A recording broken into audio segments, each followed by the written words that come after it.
अधिक पैसा कमावण्यासाठी अधीर असणारा एक बोलका तरुण एका पर्यावरणप्रेमी तरुणीच्या प्रेमात पडतो, जी अबोल असते. आणि मग पुढे जे काही घडतं, नात्यांच्या व्याकरणाची गोष्ट ती म्हणजे सला ते सला नाते. त्यात हे सगळे कलाकार जे मान्यवर आहेत त्यांची एंट्री का कशी होते याची उत्तरं तर आपल्याला 7 फेब्रुवारीला मिळणार आहे. पण मी सगळ्यात आधी प्लाटून फिल्म से शीलादित्य बोरा जी आप इस फिल्म का डिस्ट्रीब्यूशन करें. मी तुम्हाला विनंती करतो की आपण उपस्थितांशी थोडासा संवाद साधावा. हेलो, सबसे पहले तो मैं नागराज मंजुले सर एंड आप सभी प्रेस के फ्रेंड्स सबको थैंकफुल हो कि आप सब इधर आए एंड हम सबका मोटिवेशन प्रोत्साहित करने के लिए हमें मैं I am very happy that Santosh sir ने, मतलब मैं बहुत खुदकिस्मत समझता हूँ कि भाई संतोष सर ने हमें ये फिल्म दिखाया. बहुत कम फिल्में ऐसी होती है जो मतलब बहुत सारे इम्पोर्टेंट इश्यूज़ को डील करते हुए भी बहुत ही एंटरटेनिंग होती है, बहुत ही एंगेजिंग होती है, बहुत ही पैसा वसूल होती है. ओके, तो ये भी वैसी एक फिल्म है. मतलब फिल्म में कोई गाना नहीं है, कुछ भी नहीं है, बट स्टार्ट से लेके एंड तक आप एक साथ मतलब एक उसमें बिना हिले फिल्म आप देख सकते हो. तो आई वॉज वेरी हैप्पी कि फाइनली मतलब एक ऐसी फिल्म, एक main stream in its approach, but मतलब it deals with lot of important things. So बाद में जब मैंने हमारे friends at PVR Inox pictures को भी फिल्म दिखाई तो उन्हें भी बहुत पसंद आया. एंड मतलब वी आर होपफुल दैट ये फिल्म मतलब बहुत ही अच्छा करेगी. 100 डेज प्लस थिएट्रिकल रन हो फिल्म का. एंड मैंने सर को रिक्वेस्ट किया है कि सर आप ये फिल्म का जो है ना, मैं I am originally from Assam end like, तो मैं बहुत दिनों से एक वो ढूंढ रहा था कि एक ऐसी फिल्म असमीज़ में बनाई जाए जो बेसिकली मतलब एकदम टॉप दर्जे के CO लेवल से लेके एकदम मतलब वर्किंग क्लास गांव वाले ऑडियंस दोनों को अपील करे. तो ये एक ऐसी फिल्म है. मैंने बोला सर आप बाकी कुछ भी करो, इसका असमीज और ओडिया रीमेक राइट्स प्लीज़ हमें ही दीजिएगा. So I am really glad, I am really thankful and I feel very fortunate. End अभी आप सबके सपोर्ट और उससे I am really hopeful that film will do good. Thank you. Thank you Bora sir. और चंद्रपुरातल्या तरुणाच्या तोंडी आसामी आणि ओडिया भाषा पण फार छान वाटेल. अनेक रियालिटी शोज असतील, हिंदी मराठी मालिका असतील, त्यांची निर्मिती दिग्दर्शन करणारे आणि आपल्या सगळ्यांना सुपरिचित असणारे या सिनेमाची कथा ज्यांची आहे आणि जे या सिनेमाचे निर्माते दिग्दर्शक आहेत, संतोष कोल्हे सरांना विनंती करतो की त्यांनी नात्यांच्या व्याकरणाच्या गोष्टीबद्दल थोडक्यात सांगावं. सला ते सलानातीची गोष्ट जेव्हा डोक्यात आली, मुळात एक गोष्ट तुम्हाला सांगायला हरकत नाही की मी मुळात पत्रकार होतो आधी. आणि म्हणजे माझ्या करिअरची सुरुवात मी पत्रकार म्हणून केली, पुण्यातूनच केली. आणि त्या अनुभवातनं पुढे मग मी टेलिव्हिजन आणि फिल्म्सकडे वळलो. त्यामुळे मी गेले 20-22 वर्ष जे पाहत होतो, पत्रकारितेमध्ये घडणाऱ्या घडामोडी, बदलणारा आपल्या भोवतीचं माध्यम आणि मीडिया, या मीडियाला डोळ्यासमोर ठेवून काहीतरी केलं पाहिजे. म्हणजे आपण अशा प्रकारचे सिनेमे, सिंहासन, सामना, अशा काळात 70च्या दशकात आपण हे सिनेमे पाहिलेले आहेत. पण त्यानंतर आपल्या मराठी पडद्यावर आपल्याला पत्रकार हिरो असलेला किंवा पत्रकाराचा महत्त्वाची भूमिका असलेला सिनेमा आलेला नव्हता. एक मोठी गॅप होती त्या सगळ्या ह्याच्यामध्ये.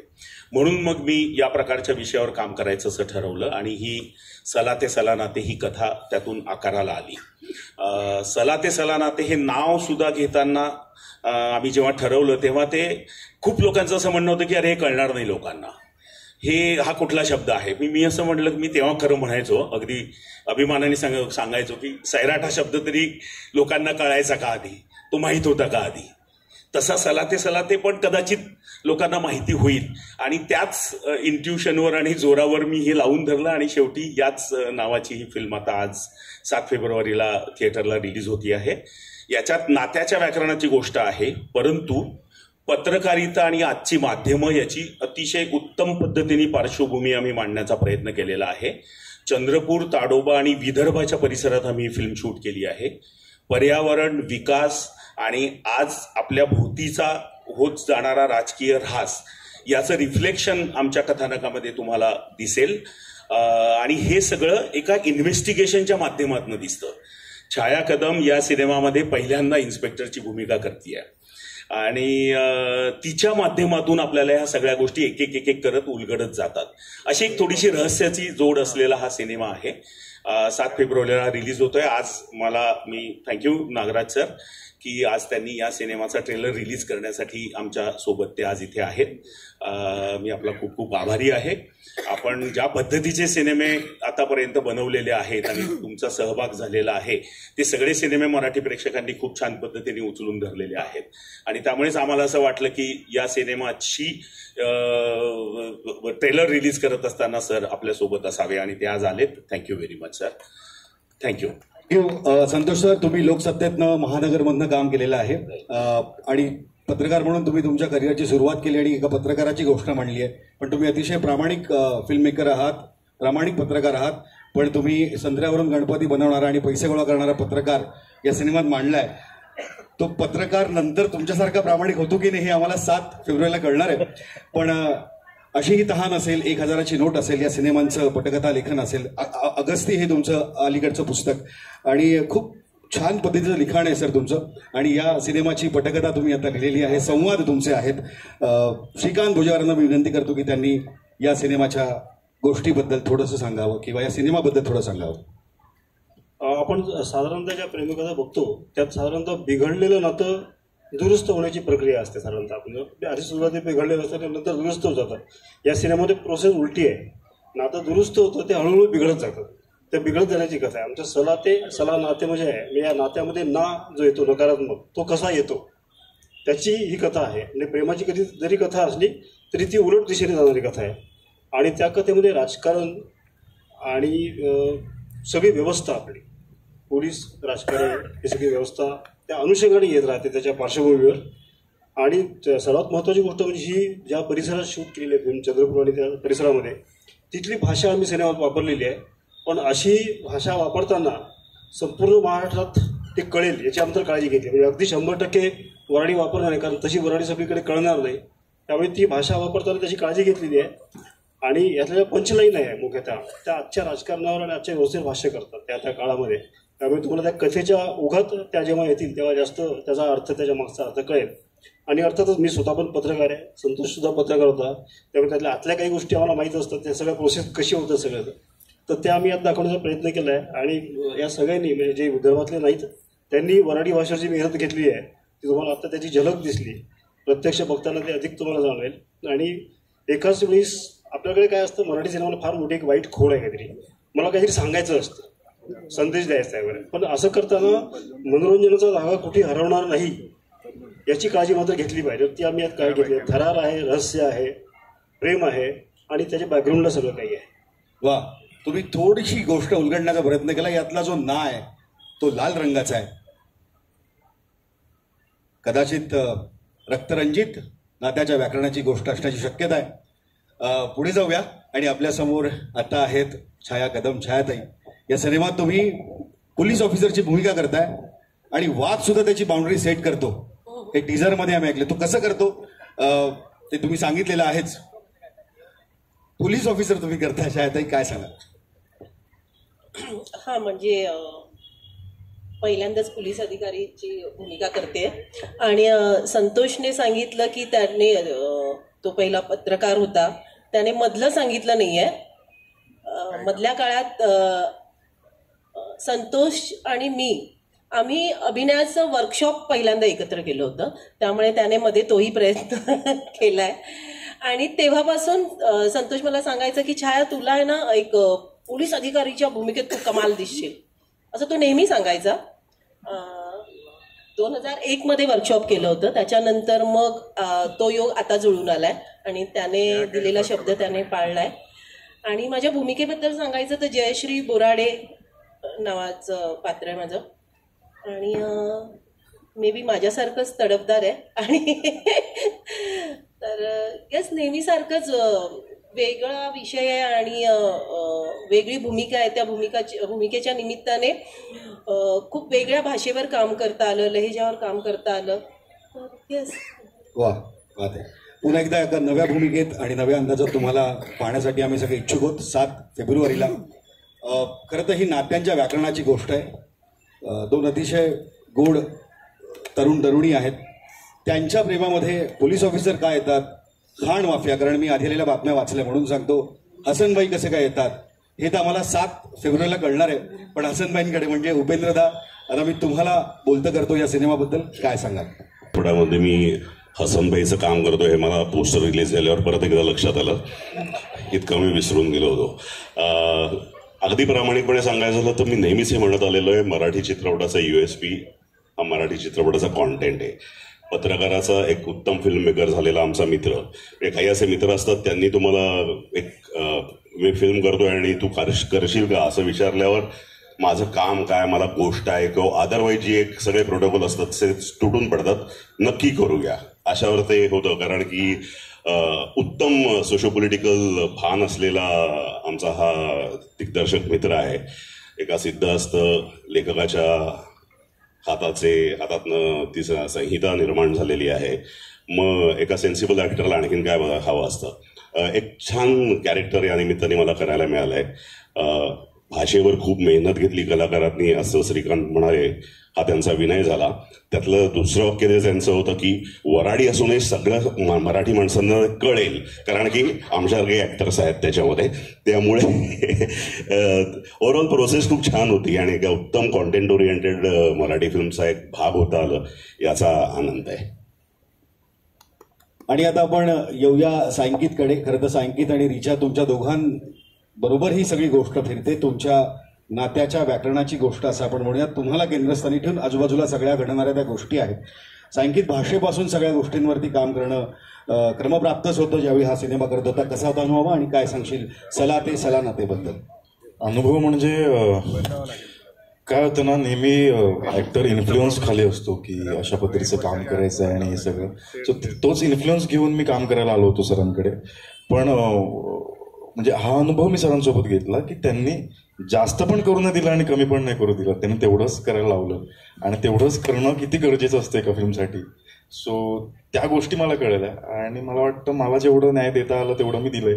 जेवढी माझी समजूत आहे तेव्हा जेवढी समजूत होती तेवढा मी न्याय दिलाय.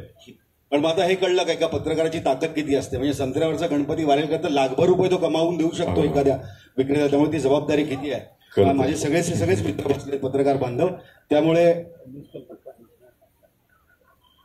लाखो लोकांपर्यंत हा सिनेमा पोहोचवण्याची जबाबदारी आपली आहे. ही विनंती आहे तुम्हाला. रिचाकडे आपण येऊया.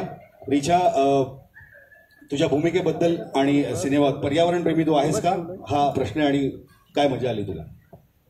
नक्कीच आहे मी पर्यावरण प्रेमी आणि या भूमिकेमुळे अजून एक कनेक्शन मला त्या बाबतीत फील झालं. मुळात समिधा म्हणजे समिधा पालकर ही जे कॅरेक्टर करते मी, ही एक स्टॅमर करणारी मुलगी आहे.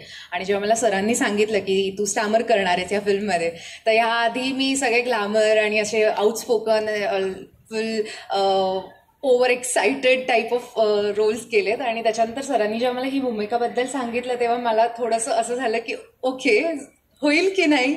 पण सर म्हणे की तू अगदी करू शकशील आणि मला तुझ्यातली ती म्हणतात ते वेगळी साईड दाखवायची आहे. सो हे स्टॅमर करणारं पात्र जेव्हा माझ्या पदरात पडलं तेव्हा मला इतकं छान वाटलं, because it was a very challenging task for me. आणि एक सुंदर विषयाचा भाग बनायची एक संधी मिळते हीच माझ्यासाठी खूप मोठी गोष्ट होती. So it was wonderful experience for me. Thank you. या सिनेमात रमेशजी आपणही काम करताय. तुमच्या भूमिकेबद्दल थोडक्यात आणि अनुभवाबद्दल. नमस्कार. या चित्रपटामध्ये एक विनय नावाचं कॅरेक्टर प्ले करतोय. जशी ही नात्यांची गोष्ट आहे तसे आम्ही तिघं मित्र, आमचं एक नातं असतं आणि त्या नात्यामधून हेवे दावे सुरू होतात आणि मग जे काही पुढचं आहे ते खरंच खूप मोठं रहस्य आहे किंवा क्युरियासिटी वाढवणारी ती गोष्ट आहे. तर ते बघावं म्हणून मी पुढचं नाही सांगत आहे. Thank you so much. थँक्यू त्यासाठी. पद्मनाभ प्लीज. एकतर आपली फिल्म रिलीज होते आहे थिएटरमध्ये याचाच खूप जास्त आनंद आहे. बऱ्याचशा फिल्म्स मी अशा केल्या आहेत की ज्या रिलीजच झालेल्या आहेत आणि आता ही रिलीज होते त्यामुळे खूप आनंद होतोय. जितेंद्र नळखेडकर नावाचं मी कॅरेक्टर करतोय याच्यामध्ये आणि आता कॅमेऱ्याच्या मागे जे सगळेजण बसलेले आहेत कॅमेरामन तेच कॅरेक्टर माझं आहे. तो विदर्भातला आहे आणि इंटरेस्टिंग कॅरेक्टर आहे. तो ही गोष्ट सगळी नॅरेट करतोय जयश्री म्हणजे इन्स्पेक्टरला, आणि त्यामध्ये केस सॉल्व्ह करायचा जयश्री बोराडे प्रयत्न करतायत. इंटरेस्टिंग कॅरेक्टर आहे. द्विधा मनस्थितीमधलं कॅरेक्टर आहे ते, आणि मग एकीकडे मित्र आणि एकीकडे त्याचं खरं वागणं आपल्याला पटतंय की नाही पटतंय या झोनमध्ये जाणारं माझं कॅरेक्टर आहे. मजा आली करताना. विदर्भातल्या भाषेमध्ये मी स्वतः विदर्भातला असल्यामुळे जरा एक कम्फर्ट झोन होता भाषेचा, पण तोच जास्त अवघड भाग मला वाटला, कारण कम्फर्ट झोनच्या पलीकडे जाऊन आपल्याला कॅरेक्टर उभं करायचं असतं. सो मजा आली करताना. थँक्यू. आणि ज्यांच्या उपस्थितीत शुभ हस्ते आपण आजचा ट्रेलर लॉन्च सोहळा इथे संपन्न करतो. मी विनंती करीन सुप्रसिद्ध दिग्दर्शक नागराज मंजुळे यांना ट्रेलर पाहिल्यानंतर तुमची प्रतिक्रिया. नागराज सर थोडंसं पुढे थोडा लाईट थोडंसं पुढे लाईट यस ठीक आहे. Yes sir. नमस्कार.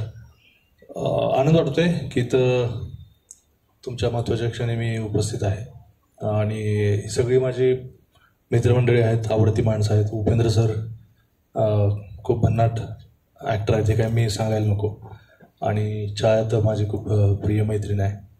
श्रीकांत सर आहेत. संतोष आणि माझा फार संबंध आहे, पण मला आनंद वाटतो की त्यांनी इतकी सुंदर फिल्म केली आहे. आणि जसं उपेंद्र सर म्हणले की आशय हाच आपल्या चित्रपटाचा सगळ्यात महत्त्वाचा भाग असतो आहे, आणि श्रीकांत सरांनी हे पण सांगितले की त्याच्याबरोबर मनोरंजन पण करायला पाहिजे. असं सगळं त्याच्यात तर दिसतंय नक्कीच. आणि नाव इंटरेस्टिंग आहे, जरा असं काय म्हणतात त्याला अडचणीत टाकणार आहे, पण मला वाटतं कधी कधी ते फिल्मचं टायटल आहे ते प्रश्न उभे केले आणि तुमची उत्सुकता जागृत केली तर ते अधिक चांगलं नाव आहे. खूप साऱ्या सदिच्छा सगळ्यांना. ट्रेलर तर इंटरेस्टिंग वाटतोय, आणि व्याकरण जे तुम्ही उलगडून सांगायचा प्रयत्न करत आहात, नात्यांचा असेल किंवा एकूण मला त्याच्या पलीकडे काय काय दिसतंय त्याच्यात, तर नक्कीच हा चित्रपट लोकांना आवडावा अशा सदिच्छा तुम्हाला. आणि तुम्ही डिस्ट्रीब्यूट करतायत त्याबद्दलही मला बरं वाटतं की मराठी फिल्मला घेऊन तुम्ही उत्सुक आहात आणि त्याच्या मागे तुम्ही उभं राहतात. तर सगळ्यांना खूप साऱ्या सदिच्छा, आणि या फिल्मला चांगलं यश मिळो याही सदिच्छा. थँक्यू. नागराज सर धन्यवाद. स्टुडिओ लॉजिकल थिंकर्स प्रस्तुत चला ते चला नाते या सिनेमाची निर्मिती आणि दिग्दर्शन संतोष कोल्हे यांचं आहे. श्रीकांत भुजेवार, तेजेश घाडगे, संतोष कोल्हे यांचं पटकथा लेखन आहे. श्रीकांत भुजेवारांनी याचे संवाद लिहिलेले आहेत. विनायक जाधव यांचं छायांकन आहे. सचिन नाटेकरांनी संकलन केलंय. एकनाथ कदमांचं कला दिग्दर्शन आहे. रोहित नागभिडे यांचं पार्श्वसंगीत आहे. रोहित प्रधान यांनी ध्वनी आरेखन केलेलं आहे. आणि दिनांक दिग्दर्शक संतोष कोल्हे यांच्या सगळ्याच कलाकृती ह्या आपल्याला अनोखी अनुभूती देणाऱ्या असतात. आणि तसाच अनुभव आपण 7 फेब्रुवारीला जवळच्या थिएटरमध्ये घेणार आहोत. आणि या सिनेमाबद्दल बोलायचं झालं तर पर्यावरण, राजकारण, प्रेम, अर्थकारण, गुन्हेगारी या सगळ्यांचं या सिनेमात असणारं अतूट घट्ट नाते पाहायला विसरू नका. 7 फेब्रुवारीपासून चला ते चला नाते. आणि विनंती आहे तुम्हा सगळ्यांना की आपण आपल्या माध्यमातून या अतिशय वेगळ्या विषयावर असणाऱ्या सिनेमाला उत्तम प्रसिद्धी द्यावी. हा सिनेमा जास्तीत जास्त मंडळींपर्यंत, मराठी प्रेक्षकांपर्यंत पोहोचवावा आणि या सिनेमाला तुफान गर्दी व्हावी. अशा शुभेच्छांनाच विनंती करतो की